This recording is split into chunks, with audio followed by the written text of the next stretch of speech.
Seaburg.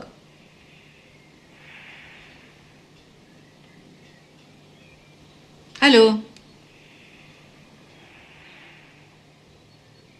Allô?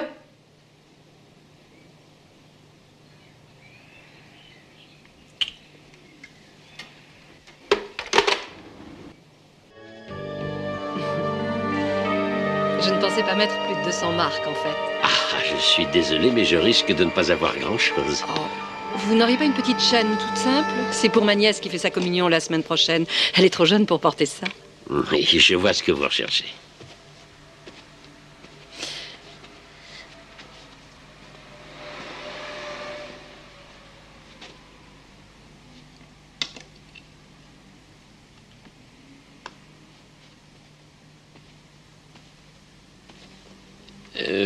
Voilà, c'est ce que j'ai de plus fin. Ce petit médaillon, est-ce que je peux le voir? Je vous le sors tout de suite, madame.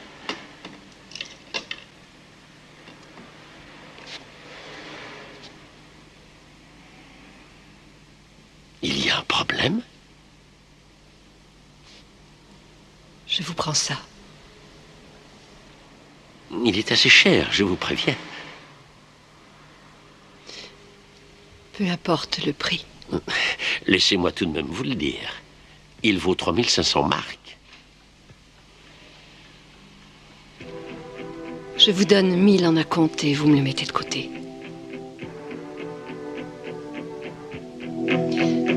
Mais enfin, vous ne comprenez pas ce que je veux dire. C'était son médaillon. Il est là. Il est en ville, quelque part. Il est revenu après 5 ans d'absence. Il a peut-être besoin d'aide. Je comprends tout à fait que vous soyez ému, mais j'ai du mal à suivre votre raisonnement. Cela fait plus de 5 ans que vous n'avez plus aucune nouvelle de votre mari qui a disparu sans laisser de traces, et vous tombez par hasard sur un bijou qui lui a appartenu et qu'il a probablement revendu à l'époque. Sûrement pas. Même s'il avait eu besoin d'argent, il ne l'aurait pas vendu pour tout l'or du monde. On ne sait jamais, il vous a quand même quitté en laissant plusieurs millions de dettes. Ce n'est pas ça qui l'aurait tiré d'affaire. Et c'était un cadeau de son arrière-grand-mère. Ça n'a pas de valeur. Je crois qu'il l'a mis la première fois quand il était enfant et il ne l'a jamais enlevé depuis. C'était une amulette. Alors dans ces conditions, comment se fait-il qu'il ait fini par le vendre? Parce que maintenant, il a besoin d'argent. Il est aux abois. En imaginant que vous ayez raison et qu'il soit revenu, pourquoi vous venez m'en parler à moi? Parce qu'il est toujours en fuite. Et je vous parie tout ce que vous voulez qu'il est allé se mettre à l'abri chez sa mère. Dans ce cas, adressez-vous à elle directement. Je l'ai présentée à l'époque de l'enquête. Vous vous souvenez? Oui, oui. Alors vous devez savoir qu'elle me déteste. Cette femme me hait depuis que j'ai épousé son fils. Elle a même prétendu que mon mari était parti refaire sa vie ailleurs parce qu'il ne pouvait plus supporter notre foyer. C'est la dernière fois qu'elle m'a adressé la parole. À moi, elle ne voudra rien me dire, mais à vous, c'est différent. Parce qu'elle a confiance en vous et qu'elle vous respecte. Vous pourriez peut-être jouer les intermédiaires. Dites-lui que je suis prête à tout pour qu'il revienne. L'argent n'est pas un problème. J'ai fait un héritage. S'il se livre de lui-même à la justice, la peine ne sera pas trop lourde. Il risque à peine 6 mois avec sursis. N'est-ce pas? Chère madame, vous êtes venue me voir il y a 5 ans pour essayer de sauver votre fortune personnelle après que votre mari vous ait abandonné avec une entreprise en faillite. Et je vous rappelle que vous étiez au bord de la dépression nerveuse à ce moment-là, ce qui est normal. Et subitement, vous voulez l'aider. Pourquoi? Mais enfin, c'est mon mari. Ah oui, ça ne l'a pas empêché de vous quitter. C'était une question de circonstance. Il s'est affolé. Mais dans le fond, il a toujours su qu'il reviendrait un jour. Moi aussi. Il attendait que cette histoire de faillite se tasse un peu. Vous ne me croyez toujours pas? Bien. Alors comme maintenant ça n'a plus d'importance, je vais vous révéler ce que je ne vous ai pas dit à l'époque. Donc le grand patron se retrouve à la limite du dépôt de bilan. Seulement avant de mettre la clé sous la porte, histoire de ne pas partir les mains vides, il pique 2 millions et laisse à sa femme le plaisir de se dépatouiller avec les créanciers. Et elle attend gentiment qu'il revienne à la maison. Elle est plutôt compliquée, ta cliente. Peut-être. Mais je comprends sa réaction. Ça fait 5 ans qu'elle vit dans la certitude que son mari reviendra la chercher dès qu'il aura stabilisé sa situation financière. Vous ne savez pas que c'était possible d'être naïf à ce point-là? C'est ce que je me suis dit, moi aussi. Mais elle m'a avoué un petit détail qui est tout de même troublant. Avant de partir, son mari a pris la peine de lui laisser 2 choses. D'une part, un petit mot où il lui demande pardon. Oh. Et d'autre part, une liasse de billets dans leur coffre personnel. 300 000 marques. Ah ouais. 300 000 marques. On lésine pas sur les moyens. Elle vient là. Elle vient là. Où est-ce que tu as trouvé tout ce hein? Elle donne, ça c'est bien. Tu sais combien de personnes disparaissent chaque année dans ce pays? Plus de 10 000. Je te parle seulement de ceux qu'on retrouve jamais parce qu'ils partent refaire leur vie à l'étranger. Dans la plupart des cas, les recherches mènent nulle part, tu le sais. Mais si on a une chance sur 1 million de le trouver, ça vaut la peine. C'est pour ça que tu vas t'occuper de cette affaire. Moi? Tu n'as qu'à commencer par le médaillon. Je sais que c'est maigre, mais c'est tout ce que j'ai comme piste. Pourquoi tu me refiles toujours le sale boulot? Parce que je sais que tu as besoin d'argent. Oumba. Allez, va chercher. Le voir? Mais pourquoi veut-elle le voir? Parce qu'elle l'aime encore. Elle a osé dire ça? Oui. Quelle sale petite garce! Ça ne lui a pas suffi de le ruiner. Il faut qu'elle envoie quelqu'un le récupérer maintenant. Attendez, il faut que je vous explique comment ça s'est passé. Votre belle-fille m'a demandé... Nous ne sommes pas de la même famille. Est-ce que vous pourriez faire l'effort 5 minutes d'écouter ce qu'elle a à vous proposer? Non, ça ne m'intéresse même pas. Dites-lui qu'Elvin va bien, qu'il est heureux sans elle. Et qu'il n'a absolument pas l'intention de revenir. En tout cas, pas pour l'instant. Puisqu'il risque toujours des poursuites judiciaires. Mais que le jour où il reviendra à la maison, c'est bien la dernière personne qu'il ira mettre au courant. Il ne veut plus la voir, c'est pour ça qu'il s'est enfui. Dans chaque lettre qu'il m'envoie, il m'écrit à quel point il est content d'être parti. Il a enfin trouvé la paix. Votre fils vous a écrit? Ça vous étonne? Mais il écrit souvent? De temps à autre. Et si je vous demande de me dire où il est, vous allez bien entendu refuser de répondre. Vous êtes très perspicace. Et il est hors de question que je vous demande de me montrer ces lettres, n'est-ce pas? Absolument. Je ne vous les donnerai pas, même si je les avais encore. Et ce n'est pas le cas. Je les ai brûlées, toutes. Il faut être prudent. Je peux au moins savoir à quand remonte sa dernière lettre? Moins de 6 mois, si mes souvenirs sont bons. Il n'y faisait pas allusion à un retour éventuel ou à des problèmes financiers quelconques. Quelle idée! Il dit seulement qu'il se sent soulagé d'un grand poids. Depuis qu'il a quitté cette espèce de vipère qui lui rendait la vie impossible et qu'il aurait mieux fait d'écouter mes conseils. C'est devenu un autre homme. Je pense Du moment qu'il que vous ne tardera pouvez pas prouver ce que vous dites, ça ne m'intéresse pas. Vous mettez ma parole en doute? Évidemment, vous êtes de son côté. Et pourtant, il ne lui fait pas confiance. Il m'a écrit à moi, pas à elle. Il a donné de ses nouvelles à d'autres personnes, mais pas à Je elle. peux savoir qui sont les autres personnes? Anton, je peux l'affirmer. Il a reçu une carte, je l'ai eue entre les Anton. mains. Anton Koffler. C'était notre chauffeur. Vous n'avez qu'à aller le lui demander si vous ne me croyez pas. Il est à la maison de retraite des Mésanges Bleus. Je vous remercie, madame. Au revoir.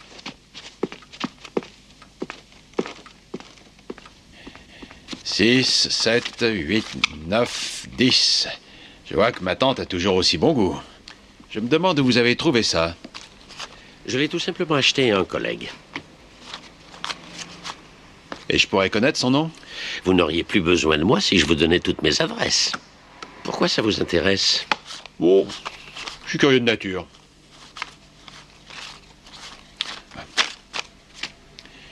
Ça ne vient pas d'un cambriolage, j'espère.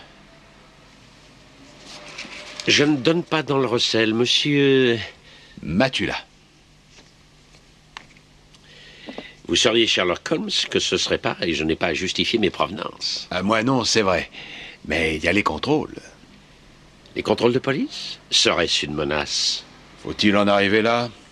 Vous ne voulez pas répondre à ma question, j'en conclus que c'est forcément pour couvrir quelqu'un. Donc ça vient d'un vol. Jamais. J'ai une excellente réputation. C'est contraire à mes habitudes, mais puisque vous y tenez à ce point, tant pis pour la règle. La personne chez qui je l'ai acheté s'appelle Freddy Newman, un brocanteur qui fait surtout les foires. Comme il est plutôt meuble, il m'appelle dès qu'il a des bijoux. En règle, bien sûr. Depuis le temps que je le connais, je n'ai jamais eu d'ennui avec la police. Satisfait? Avec son adresse, ce sera parfait.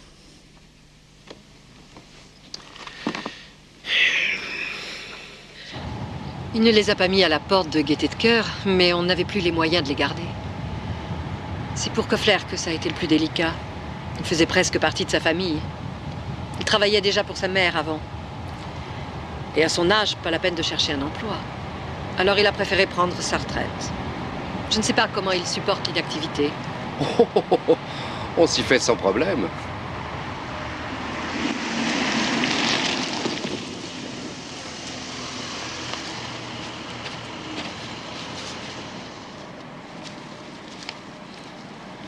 Ça me fait tellement plaisir de vous voir, Madame Sylvia.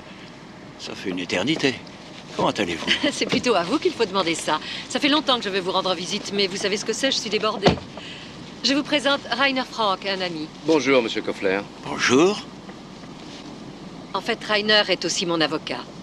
Ah bon? Mais vous ne m'aviez pas prévenu. Sylvia m'a demandé de l'accompagner en qualité d'enquêteur. C'est encore pour la disparition de votre époux. Vous auriez pu me dire qu'il s'agissait d'une visite professionnelle. Mais non, c'est une visite d'amitié. Si on allait se promener dans le parc, ça a l'air magnifique. Allez, Umba, descends. Je l'emmène, qu'il se dégourdisse un peu les pattes. Non, pas de chien. Éloignez-le. J'ai peut-être réagi violemment, mais je suis terriblement allergique aux chiens. Désolé, mon vieux, on ne veut pas de toi. Allez, remonte. Allez, mais dépêche-toi un peu, feignant. Oh. Je veux bien te faire une analyse, mais ne te fie pas trop aux résultats. Tu peux quand même savoir s'il a été porté récemment, d'après les parties oxydées. Ça dépend d'un tas de paramètres. De toute manière, ces tests ne sont jamais fiables à 100%. Fais ton possible. Tu me rappelles? Je n'ai pas la moindre idée d'où il se trouve. Il vous a écrit, n'est-ce pas? Ah, c'est vrai, oui. Ouais, c'est ma mémoire qui fait encore des siennes, bien sûr. Quelques mois après son départ, il m'a envoyé une petite carte. Le tampon était illisible. Je peux seulement vous dire que le timbre était brésilien. J'ai dû l'arranger quelque part. Mais enfin, pourquoi vous ne me l'avez pas dit? Vous étiez suffisamment malheureuse comme ça. Il ne disait rien de particulier, à part qu'il se portait bien. C'est lui qui l'a écrite, sans le moindre doute possible? Évidemment, j'ai reconnu son écriture. Mais ça ne vous a pas étonné qu'il donne des nouvelles à son employé? Je le connaissais depuis son enfance. J'étais presque un ami. Ça ne m'a pas étonné parce que j'étais trop en colère pour être surpris. Je l'avais éliminé de ma vie. Comment pouvez-vous dire ça? Après ce qu'il vous a fait, vous le défendez. Bonjour. Bonjour. J'ai consacré ma vie à cette famille et je ne m'imaginais pas finir mes jours dans un hospice pour vieillards. Mais vous êtes bien là, c'est tranquille. Ah, pour être tranquille, on peut dire qu'on est tranquille. On se croirait au cimetière.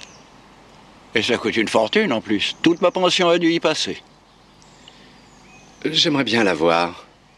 Quoi? Mais je viens de vous dire qu'il ne me reste pratiquement rien. Non, je parlais de la carte qu'il vous a envoyée. Ah, dès que je la trouve, je vous l'envoie. Et gardez-la. Ça vous servira peut-être. Ça, je t'avais prévenu, les résultats ne sont pas clairs. Oxydation très peu décelable, traces de sueur infimes, pour ne pas dire inexistantes. C'est sans doute resté pas mal de temps dans un endroit clos. Bah, c'est pas si mal que ça. J'ai découvert un autre truc intéressant. Je suppose que ça ne relève pas des analyses.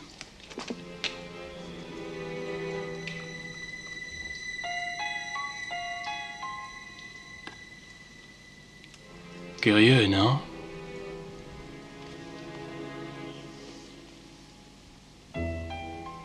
C'est pas vrai. C'est mademoiselle Abromite. Quelqu'un de votre entourage?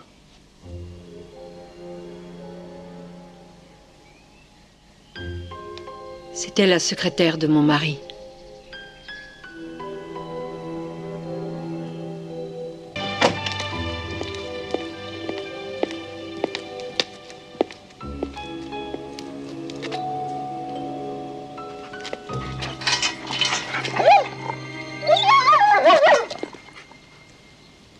Bonjour. Bonjour, Mademoiselle Abromite? j'ai changé de nom depuis. Qu'est-ce que vous voulez? J'aimerais vous parler. D'accord, eh bien allez-y. Je vous écoute. Moi, j'ai rien contre, hein, mais c'est pour vous. Il vaudrait mieux que les voisins n'entendent pas. Mais je n'ai absolument rien à cacher. Faites-moi confiance. Vous préférez pas que ça reste entre nous? Alors si vous le dites, vous pouvez entrer. Artus!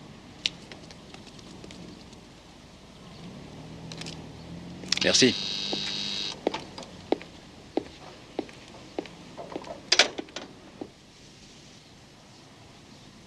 Abromai, c'était mon nom de jeune fille. J'étais la secrétaire de M. Zibourg jusqu'au moment où il a fermé. Faillite frauduleuse. À vous de vous présenter maintenant.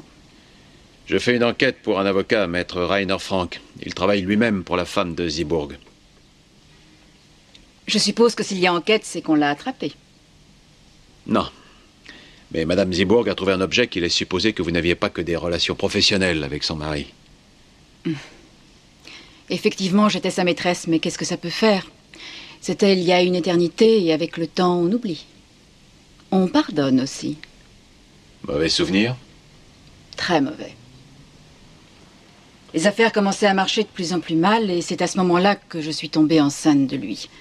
Il m'a proposé de partir. On devait s'enfuir tous les deux et recommencer notre vie ailleurs. J'ai rendu mon appartement, j'ai vendu tout ce qu'il y avait à l'intérieur, et j'ai attendu qu'il passe me prendre. Du jour au lendemain, je me suis retrouvée à la rue sans un sou en poche. Alors il vous avait raconté des histoires depuis le début. Et moi, j'y avais cru. Tout ça m'a fait un drôle de choc. Enceinte de 4 mois, célibataire et au chômage. Maman, tu viens s'il te plaît? J'arrive, chérie. Ma vie s'était brisée comme du cristal. C'était un mal pour un bien. Il y avait mon futur époux dans l'entreprise. Il était fou amoureux de moi. Je ne l'avais jamais remarqué. J'étais aveugle à l'époque, il n'y avait que Zibourg. Alors je me suis mariée enceinte, et il a même eu la gentillesse de reconnaître ma petite fille. Comme son véritable père ne m'a pas demandé une seule fois de ses nouvelles, vous comprenez pourquoi je n'ai pas trop envie de m'en souvenir. J'y arrive pas à lui enlever sa robe. D'autres questions? Je pense que ça ira. Je ne vois pas pourquoi il aurait conservé la photo de cette femme pendant 5 ans, surtout après l'avoir abandonnée comme il l'a fait. Ça me paraît pas très logique. Ce n'est peut-être pas très logique, mais c'est possible. En tout cas, ce n'est pas une preuve suffisamment tangible pour croire au retour de votre mari.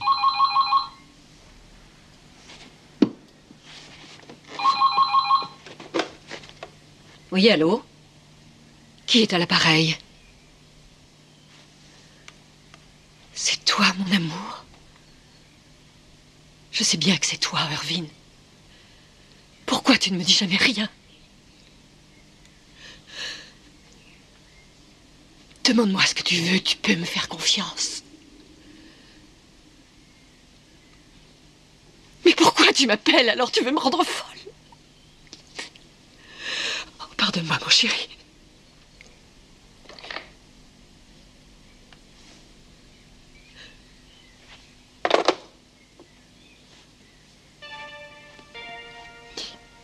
Et vous osez me dire qu'il n'est pas revenu?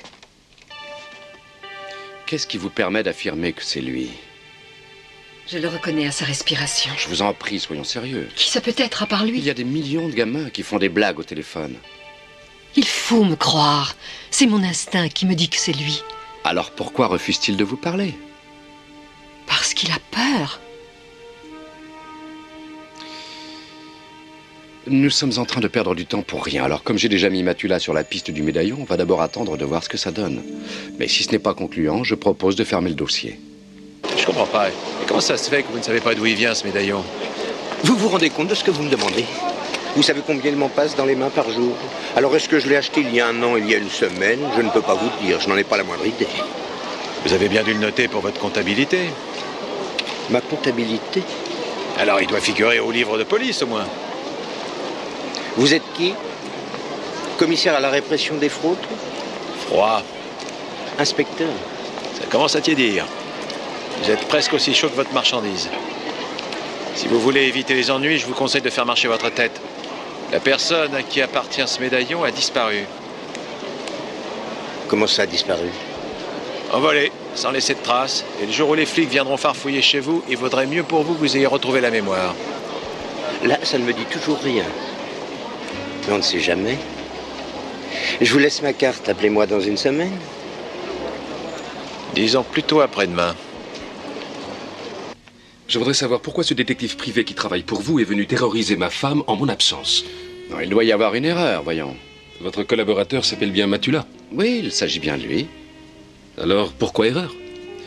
Je n'imagine pas du tout Matula en train de faire pression sur qui que ce soit. Ce n'est pas du tout son genre. Écoutez, je ne sais pas si c'est son genre ou non, mais toujours est-il que moi, j'ai retrouvé ma femme en larmes. Je ne sais pas ce qu'il lui a fait, mais je ne veux pas que ça se reproduise. Ce qui est bizarre, c'est qu'on n'a pas la même version. D'après ce qu'il m'a dit, votre femme a répondu très aimablement à ses questions, sans montrer la moindre nervosité, alors je ne vois pas très bien où est le problème. Et d'abord, vous êtes sûr qu'elle pleurait à cause de cela? Ça lui a rappelé une époque très éprouvante. Et le chapitre Zeeburg, on l'a clos ensemble il y a à peu près 5 ans. On ne veut plus jamais en entendre parler. Ça nous a porté énormément préjudice. Pas qu'à elle d'ailleurs, à moi aussi. Vous ne savez pas le mal que j'ai eu à retrouver du travail. Cette histoire de faillite me colle encore à la peau.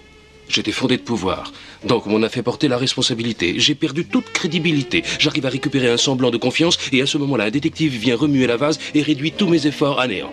Et tout ça pour quelle raison? On vient de trouver une nouvelle piste, donc on a réouvert le dossier. Quelle nouvelle piste? Finalement, ça vous intéresse plus que vous ne voudriez le faire croire. Non. Mais étant donné que vous venez fouiner dans ma vie privée, je me renseigne. J'ai le droit de savoir pourquoi, c'est la moindre des choses. En fait, il y a une petite question que je me posais. Comment vous avez fait pour savoir que ma femme et Zeeburg avaient une liaison? Je n'ai pas le droit de vous le dire, ça relève du secret professionnel. Je vais vous dire pourquoi je vous le demande. C'est parce qu'à l'époque, je ne m'en étais pas aperçu. Et pourtant, moi, j'étais le bras droit du patron. C'est Evelyne qui me l'a dit, sinon je l'aurais jamais deviné. Sans commentaire. Je parie que c'est le chauffeur. Lui, il devait être au courant. Eh bien, vous pouvez me le dire. Koffler connaissait parfaitement l'emploi du temps de son patron. Au revoir, cher monsieur.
Ça a l'air vide.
Faut faire gaffe à lui.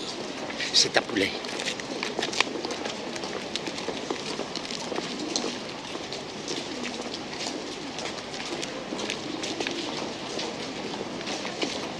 Bonjour madame, vous permettez que je vous dérange un instant?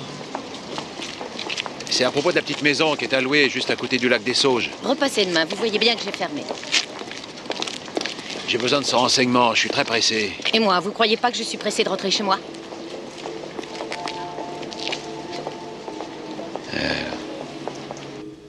Bonjour.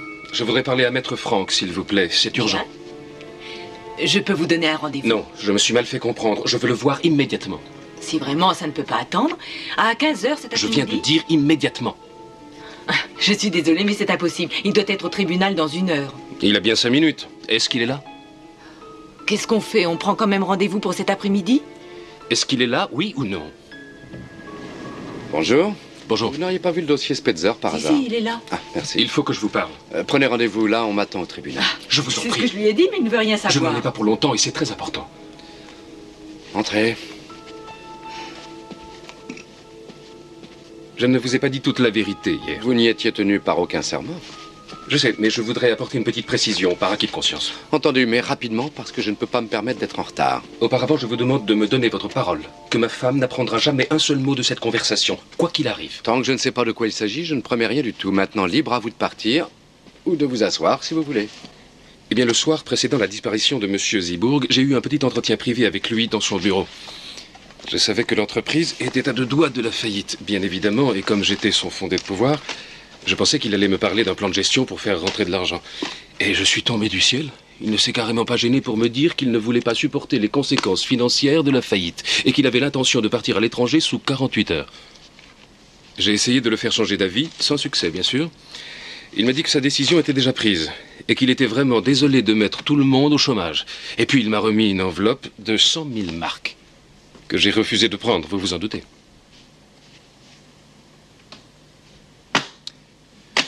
Mais que finalement, vous avez accepté. Étiez-vous à ma place? Je n'avais pas le choix. Je savais déjà que j'aurais beaucoup de mal à retrouver un emploi.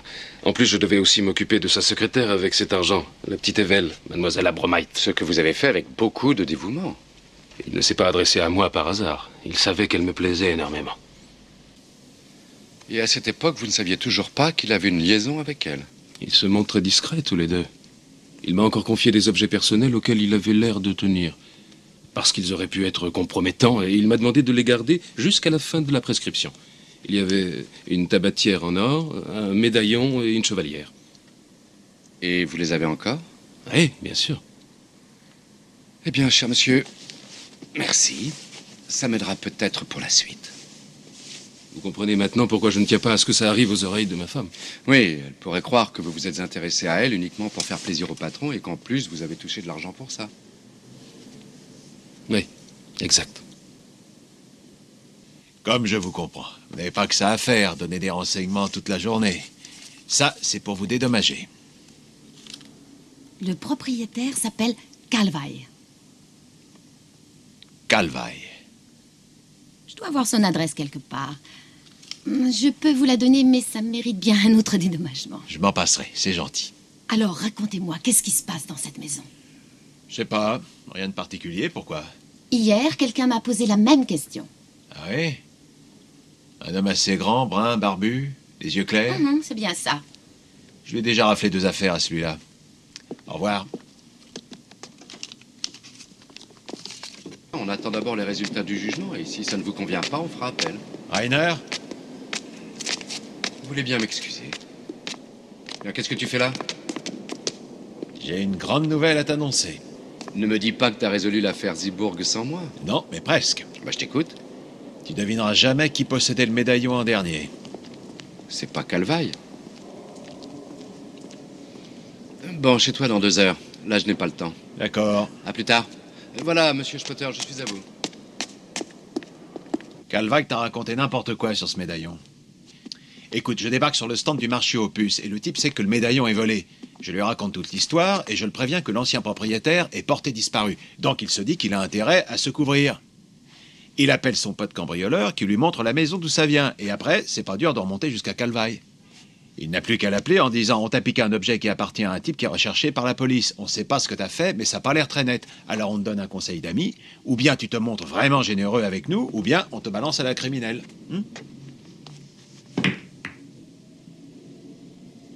Et c'est là qu'il comprend pourquoi on a réouvert le dossier Zibourg après si longtemps, à cause du médaillon.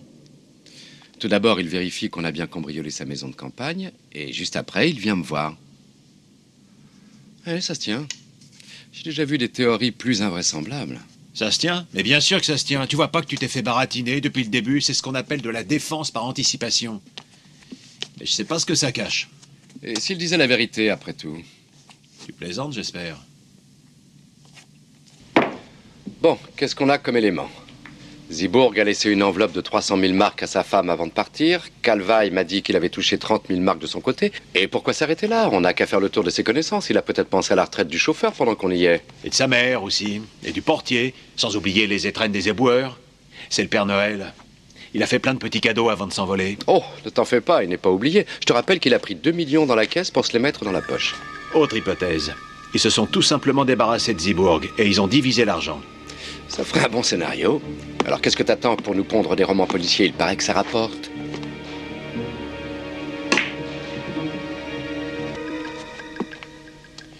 Sérieusement, ça nous fait 4 suspects qui savaient que Zibourg piochait dans la caisse et se préparait à jouer les filles de l'air. Sa femme, sa secrétaire, Calvaille et le chauffeur. Oui, mais il faudrait qu'il l'ait tué avant son départ. En effet, ça fait plus de 5 ans qu'il est mort. Et normalement, les morts n'envoient pas de carte postale du Brésil. Tiens, adressée à son chauffeur. On devrait mettre des amendes aux collectionneurs pour obstruction à la justice. Qu'est-ce que t'en penses? Ah, que j'ai un petit chimiste qui sait faire des miracles et on verra bien ce qu'il en dira. Oui, je reconnais que c'est moi qui l'ai écrite. Il y a plus de 3 ans. Je suis vraiment désolé, mais qu'est-ce que je pouvais faire d'autre? Pour continuer le mensonge, vous auriez pu dire que vous l'aviez perdu, par exemple. Franchement, est-ce que je pouvais savoir que vous alliez vérifier? J'aimerais comprendre une chose. Comment vous en êtes venu à inventer cette histoire de carte postale? Je l'ai fait sans mauvaise intention. C'était à cause de la mère de M. Zibourg. Il n'arrêtait pas de me harceler, c'en était insupportable, à me demander sans arrêt si j'avais des nouvelles... Comme si son fils se donnerait la peine de m'écrire. Et un jour, je me suis dit que pour avoir... Bonjour. Bonjour. Bonjour. Oui, bonjour. Qu'est-ce que je disais? Et ça m'a semblé le meilleur moyen de m'en débarrasser, et en plus, ça l'a rassuré. Parce qu'avec elle, ça a marché.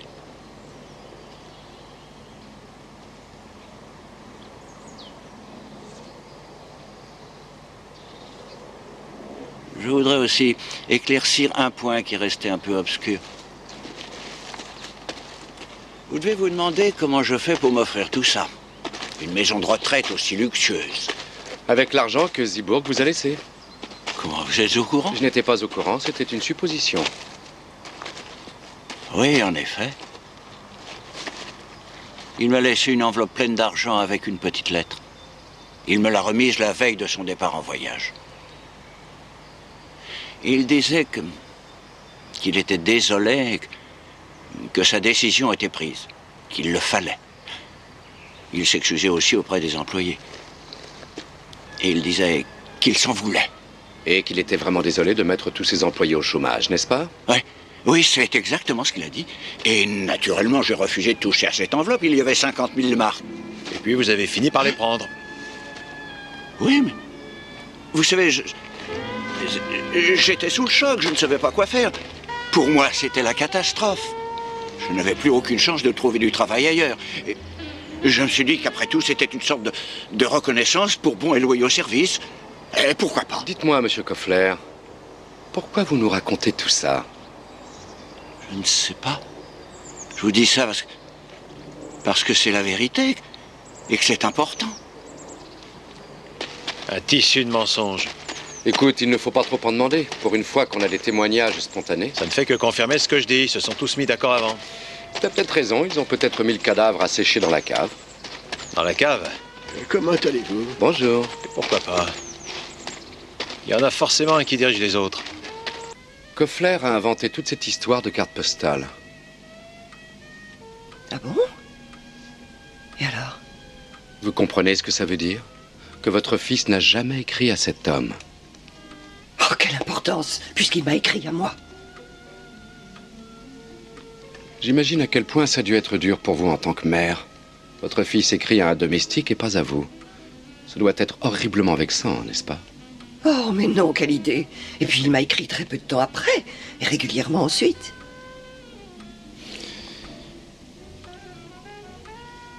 Il y a des moments où l'on ne peut pas faire autrement que de se mentir à soi-même tellement la réalité est insupportable. Mais il ne faut pas s'y accrocher trop longtemps, sinon on risque de basculer un jour dans la folie. 5 années se sont passées, Madame Zibourg. Il serait temps d'accepter la vérité. De quelle vérité voulez-vous parler? Des lettres que vous n'avez jamais reçues. Elles n'existent pas. Qu'est-ce que vous me racontez? Je sais même qu'il a une boutique de vêtements. Un beau magasin, d'ailleurs. Et c'est lui qui fabrique tous ces articles. Il a une usine de 15 personnes, 5 de plus que l'an dernier. Les affaires marchent à merveille. Et la preuve, il a décroché un contrat avec le Japon. Ils viennent s'acheter une villa au bord de l'eau sur la falaise. Elle est en palissandre. Il y a une serre et un jardin tropical. Et il y a un grand salon en duplex qui est en palissandre aussi. Et à côté, il y a une grande salle qui lui sert de bibliothèque. Le matin, il va boire son café dehors, au soleil.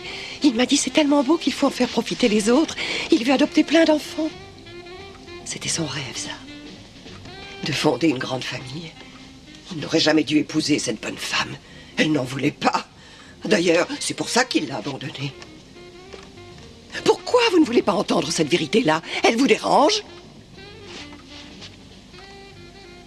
Cette bonne femme, comme vous dites, tenait sûrement plus à votre fils que vous ne pensez.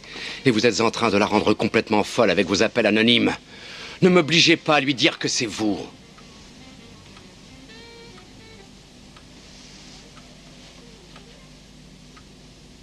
J'espère que ce calvaire va bientôt prendre fin, autant pour vous que pour elle.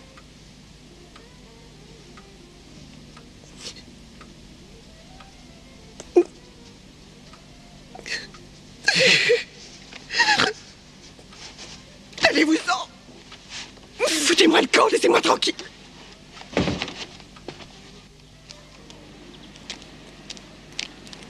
Vous étiez aveuglé, ce sont bien vos propres termes. Et alors? Si aveuglément amoureuse de votre patron que vous n'avez même pas remarqué que son fondé de pouvoir se traînait à vos pieds depuis 6 mois. Vous allez me répéter toute la conversation comme ça? Et votre mari, de son côté, c'était pas très brillant non plus, puisqu'il ne savait même pas que vous aviez une liaison avec votre patron. J'étais discrète. Où est-ce que vous voulez en venir? Je suppose qu'en tant que fondé de pouvoir, votre mari connaissait les problèmes de la société? Oui, sans doute. Et il soupçonnait sûrement Zibourg de vouloir lui fausser compagnie. Possible. Ce qui voulait dire perdre son emploi et sa notoriété. Bon, admettons. Mais il craignait peut-être quelque chose de beaucoup plus grave. Et vous savez ce que c'est? Non, mais je pense que vous allez me le dire. Le pire qui aurait pu lui arriver, c'est que vous partiez avec Zibourg. Eh bien, tant pis pour lui, il se serait fait une raison. Artus, raccompagne le monsieur.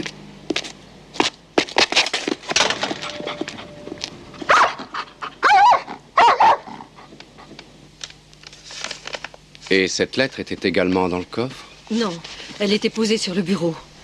À part l'argent, il n'y avait rien dans le coffre. Ça m'étonne qu'il n'y fasse pas allusion dans ce mot. Je me demande si ces 300 000 marks vous étaient bien destinées en fin de compte.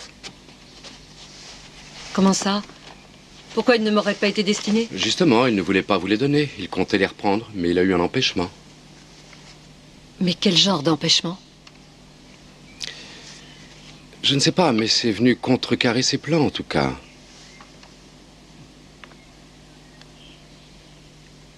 Vous pensez qu'il est mort avant d'avoir pu s'enfuir? N'allez pas si vite. Il est possible aussi qu'il soit parti précipitamment plutôt que prévu. Et il n'a pas eu le temps de passer prendre l'argent. Eh bien, comme ça, elle se fait plus d'illusions maintenant. Zibourg n'est pas le bon samaritain, on s'est tous trompés. Il nous reste une ex-femme déçue et Calvaille et Koffler qui nous mentent. C'est peut-être pas le bon samaritain, mais il a largement arrosé tout le monde. Ce n'est pas dit qu'il l'ait fait de son plein gré. C'est la grande question. On a le choix. Lequel on va chatouiller en premier? Le maillon le plus fragile de la chaîne. Il a déjà reconnu 2 fois avoir menti. Désolée, mais ce n'est pas possible. Monsieur Koffler doit absolument rester au lit. Il a eu un accident. Ah bon? Qu'est-ce qui lui est arrivé? Il s'est fait attaquer par un chien. Et vous pourriez me dire où est le médecin traitant, s'il vous plaît? Je suis son avocat. Au 2e étage, vous demandez le docteur Wagner. Merci. Merci. Franchement, si j'avais pu porter plainte, je l'aurais fait tout de suite. Mais je sais pas qui est le propriétaire du chien. Je sais même pas ce que c'est comme race. À quoi il ressemblait, ce chien? Oh, j'y connais pas grand-chose. Tout ce que je peux vous dire, c'est qu'il était grand. Comme un berger allemand? Ouais, ce genre de modèle. C'était un berger allemand, n'est-ce pas? Mais enfin, comment vous faites pour tout deviner? À quoi ça vous sert de mentir? Je sais que c'était le chien de garde des Calvailles. Et puis au point où j'en suis, c'est le chien des Calvailles, effectivement. Seulement c'est ma faute s'il m'a attaqué. Je l'ai approché pour le caresser, il m'a mordu. Vous croyez que je vais avaler ça? Je me rappelle encore le mouvement de panique que vous avez eu en voyant mon chien. Vous caressez un chien de garde, vous me prenez pour un idiot.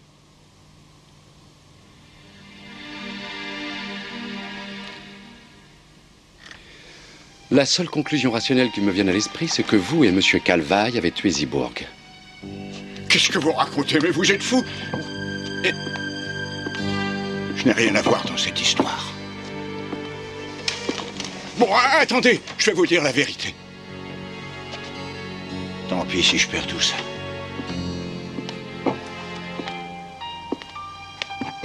Qu'est-ce que vous allez perdre? Tout ce que j'ai ici.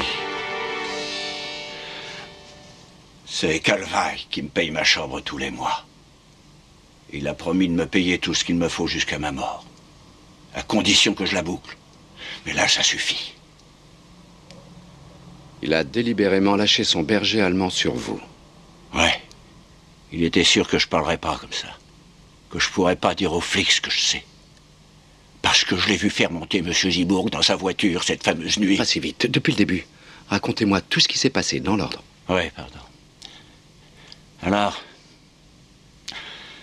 je gare la voiture devant la porte de l'entreprise.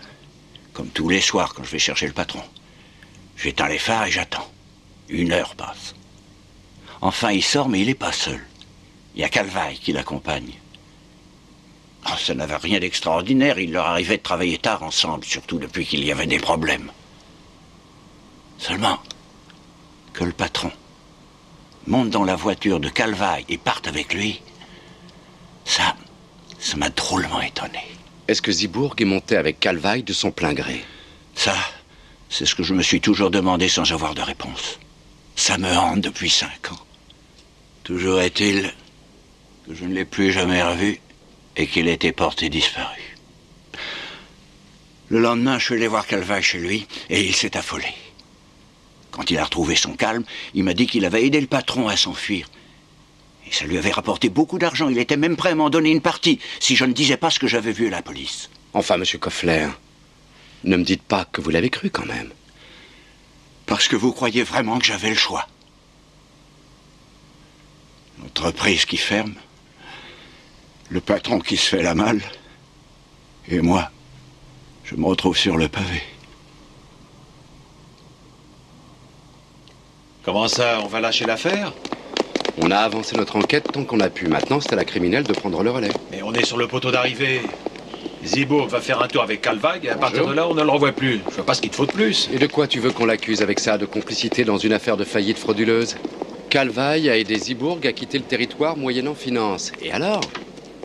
C'est ce que lui dira la police. Évidemment. Tu peux prouver le contraire? Tu as retrouvé le cadavre de Zibourg? Non, il faut être logique. Tant que tu n'as pas le cadavre, tu n'as que des présomptions.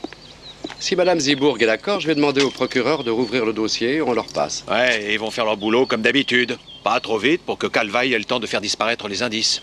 Mais t'imagines le scandale si moi qui suis avocat, je ne préviens pas les autorités concernées à temps? Fais ce que tu veux, mais ne compte plus sur moi dans les jours à venir. Je serai derrière Calvaille. Bon, exceptionnellement, je peux leur demander d'accélérer la procédure, mais je ne te promets rien. Même en faisant des efforts, je n'arriverai pas à le faire passer. Et pourtant, vous êtes d'accord avec moi qu'il faut rouvrir l'affaire Zibourg? Vous avez apporté quelques éléments nouveaux, ça, je veux bien vous le concéder. Seulement de là à réouvrir un dossier, vous savez très bien le travail que ça représente. Il me faut quelque chose de plus solide et d'irréfutable. Dans ce cas, je vais vous dire, si une histoire de faillite qui cache un meurtre, pour vous, ce n'est pas une raison suffisante pour réouvrir un dossier, je ne sais pas, je ferais peut-être mieux de m'adresser à quelqu'un d'autre.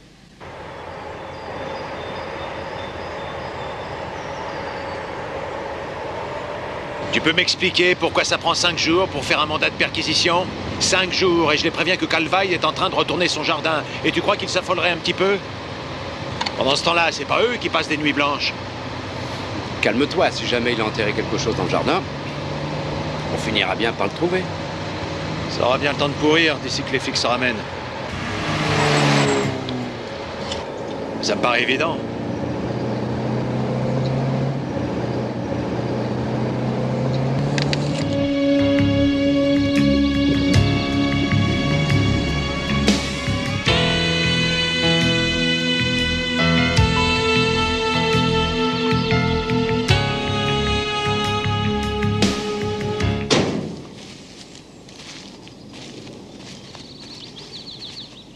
Bonjour. Bonjour. Vous avez l'argent? Oui, mais pas sur moi. Dans ma maison de campagne, à 5 minutes d'ici.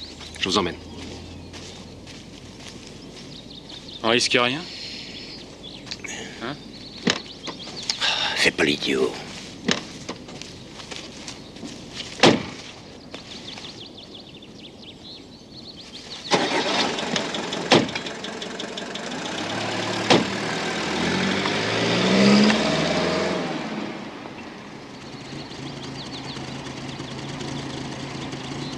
Curieux de comprendre ce qui se passe dans la tête de ce type.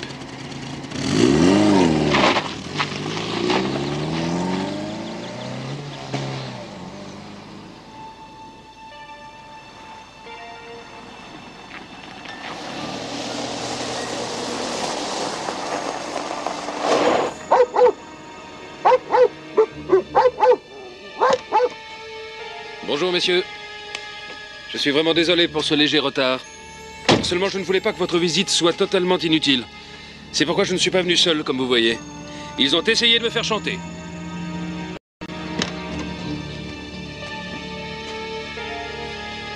Arrêtez-les.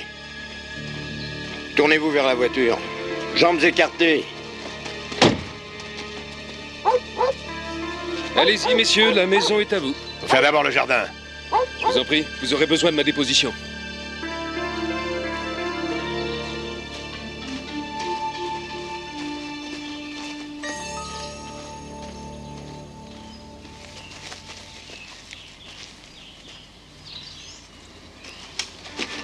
C'était par là? Ouais.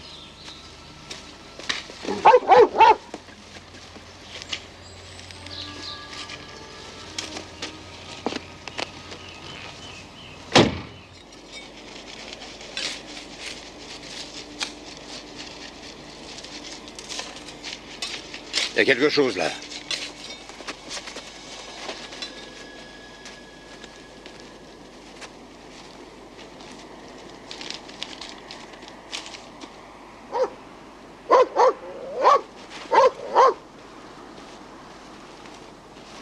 Oui, malheureusement, j'ai dû le faire piquer. Il avait attaqué l'un de mes amis. Mais vous êtes déjà au courant. Alors vous nous voyez creuser depuis des heures et vous nous laissez faire. Pourquoi vous nous avez rien dit? Et vous m'auriez cru, évidemment. Continuez de fouiller. Retournez-moi tout ce terrain avec vos pelles.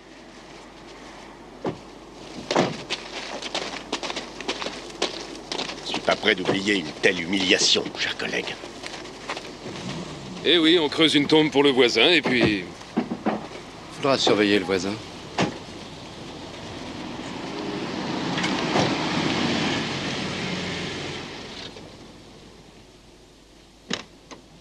Evelyne, qu'est-ce que tu fais là? Je t'ai demandé de ne pas venir. Oh, j'étais tellement angoissée. Pourquoi?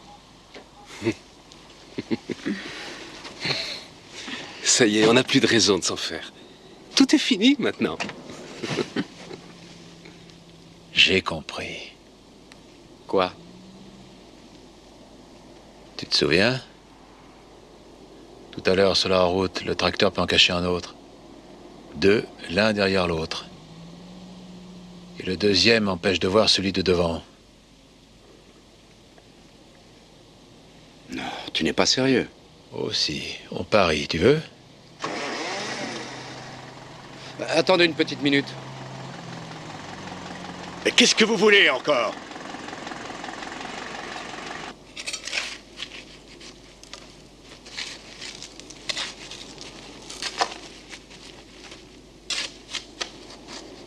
Mais qu'est-ce qu'il cherche? Rentre à la maison, Evelyne. Dis-moi. Mais tu vas rentrer à la maison ou il faut que je m'énerve. Thomas.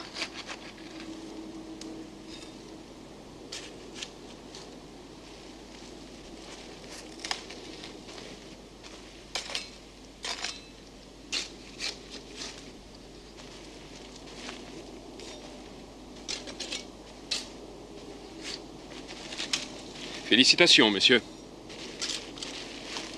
Encore 1 mètre et vous retrouverez son corps.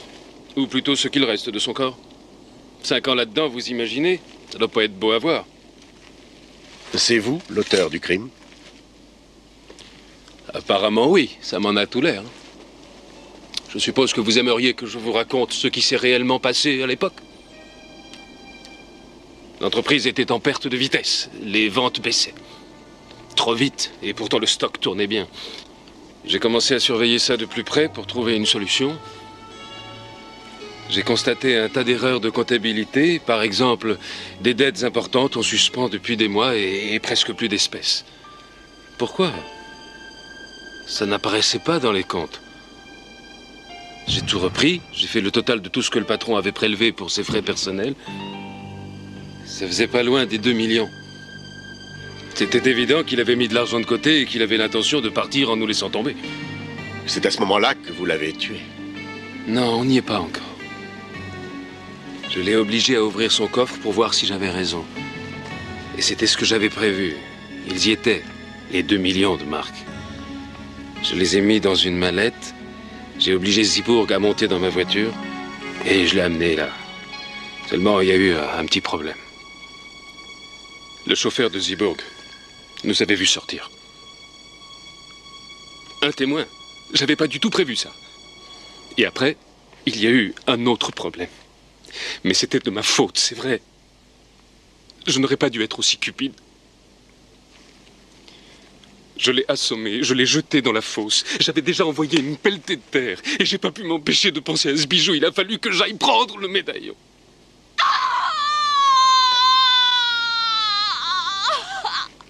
Oh non! Irvine n'a jamais eu l'intention de partir sans moi.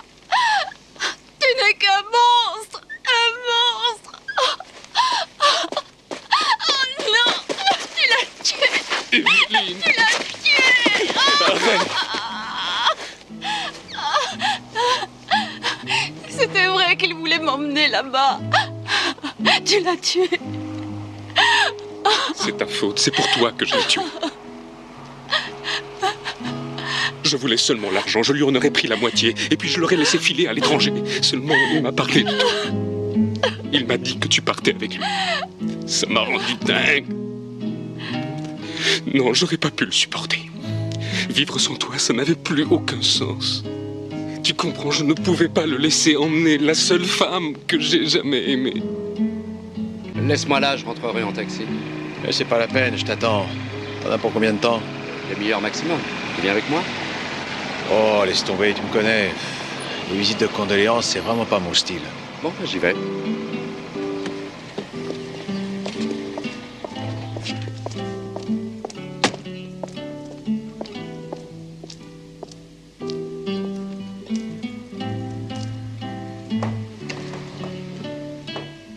Bon, je crois que c'est pas le moment.